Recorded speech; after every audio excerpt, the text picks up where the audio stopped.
Capítulo 11. Las escuelas de los antiguos hebreos. Las instituciones de la sociedad humana encuentran sus mejores modelos en la palabra de Dios. Para aquellos de instrucción, en particular, no faltan tanto el precepto como el ejemplo. Lecciones de gran provecho, incluso en esta era de progreso educativo, se pueden encontrar en la historia del pueblo antiguo de Dios. El Señor se reservó para sí la educación e instrucción de Israel. Su cuidado no se limitaba a sus intereses religiosos. Lo que sea que afectara su bienestar mental o físico, se convirtió también en un objeto de solicitud divina, y entró en la provincia de la ley divina.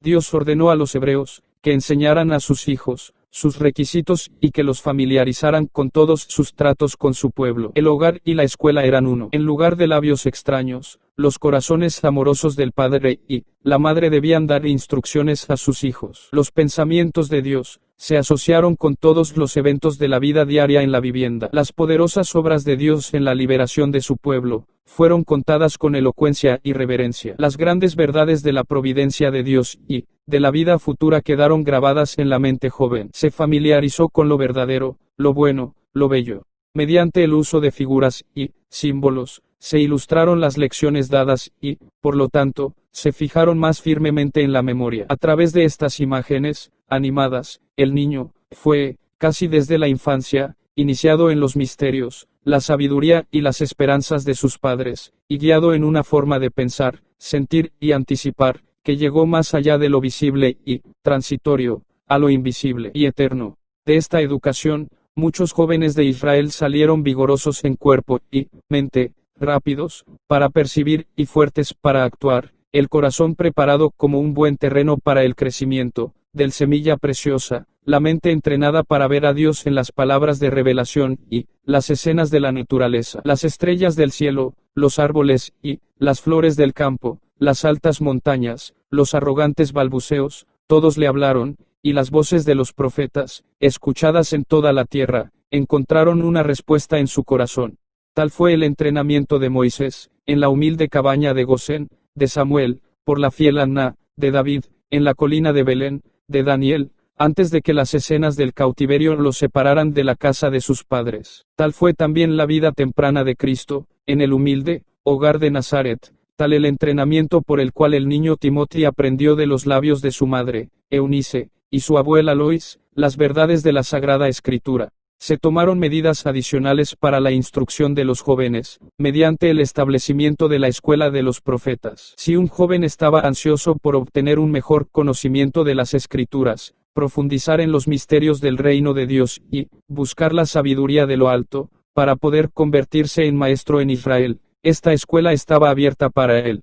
Por Samuel, las escuelas de los profetas fueron establecidas para servir como una barrera contra la corrupción generalizada resultante del curso inicuo de los hijos de Elí, y para promover el bienestar moral y espiritual de la gente. Estas escuelas resultaron una gran bendición para Israel, al promover esa justicia que exalta a una nación y, al proporcionarle hombres calificados para actuar, por temor a Dios, como líderes y consejeros. En el logro de este objeto, Samuel reunió compañías de hombres jóvenes, que eran piadosos, inteligentes y estudiosos. Estos fueron llamados los hijos de los profetas. Los instructores eran hombres no solo versados en la verdad divina, sino también aquellos que habían disfrutado de la comunión con Dios y habían recibido la investidura especial de su espíritu. Disfrutaron del respeto y la confianza de la gente, tanto por el aprendizaje como por la piedad. En los días de Samuel había dos de estas escuelas, una en Ramá, la casa del profeta, y la otra en Kirjat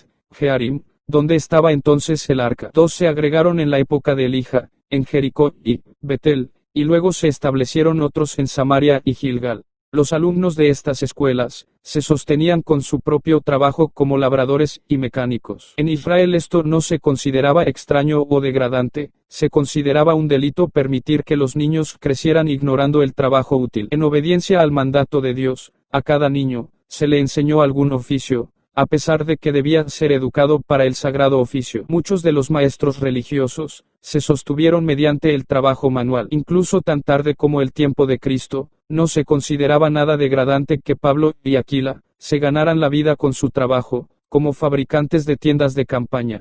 Los principales temas de estudio fueron la ley de Dios con las instrucciones dadas a Moisés, la historia sagrada, la música sagrada y la poesía. Era el gran objeto de todo estudio aprender la voluntad de Dios y los deberes de su pueblo. En los registros de la historia sagrada se rastrearon los pasos de Jehová. De los eventos del pasado se extrajeron lecciones de instrucción para el futuro. Las grandes verdades expuestas por los tipos y las sombras de la ley mosaica se hicieron visibles, y la fe captó el objeto central de todo ese sistema, el Cordero de Dios que debía quitar los pecados del mundo. El idioma hebreo fue cultivado como la lengua más sagrada del mundo. Un espíritu de devoción fue apreciado. No solo se les enseñó a los alumnos el deber de la oración, sino que se les enseñó cómo orar, cómo acercarse a su Creador, cómo ejercer fe en Él y cómo comprender y obedecer las enseñanzas de su espíritu. Intelectos santificados trajeron de la casa del tesoro de Dios cosas nuevas y viejas. El arte de la melodía sagrada fue cultivado diligentemente. No se escuchó un vals frívolo, ni canciones frívolas que deberían exaltar al hombre y desviar la atención de Dios,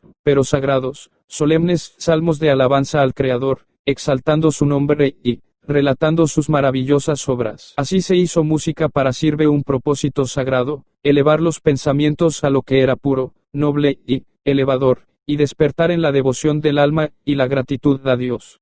Cuán amplia es la diferencia entre las escuelas de la antigüedad, bajo la supervisión de Dios mismo, y nuestras modernas instituciones de aprendizaje. Incluso en las escuelas de teología, muchos estudiantes se gradúan con un conocimiento menos real de Dios y de la verdad religiosa que cuando ingresaron. Se encuentran pocas escuelas que no se rijan por las máximas y costumbres del mundo. Hay pocos en los que el amor de un padre cristiano por sus hijos no se encontrará con una amarga decepción. ¿En qué consiste la excelencia superior de nuestros sistemas de educación? ¿Está en la literatura clásica que está llena de nuestros hijos? ¿Es en los logros ornamentales que nuestras hijas obtienen con el sacrificio de la salud o la fortaleza mental? ¿Es en el hecho de que la instrucción moderna está tan generalmente separada de la palabra de verdad, el evangelio de nuestra salvación? La principal excelencia de la educación popular consiste en tratar las ramas individuales de estudio, aparte de esa investigación más profunda, que implica la búsqueda de las escrituras y un conocimiento de Dios y la vida futura, consiste en imbuir las mentes de los jóvenes con concepciones paganas de libertad,